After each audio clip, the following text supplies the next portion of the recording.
we will show you how to manually remove and mount a tool on the RSI by hand.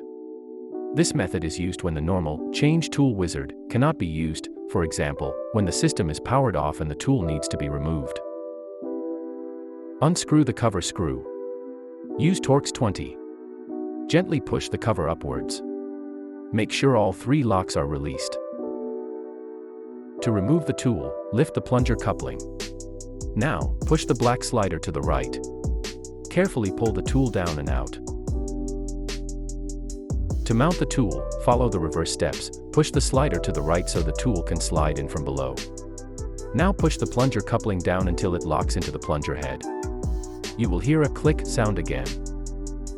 Now it's time to put the head cover back on. Make sure all 3 locks are in the correct position.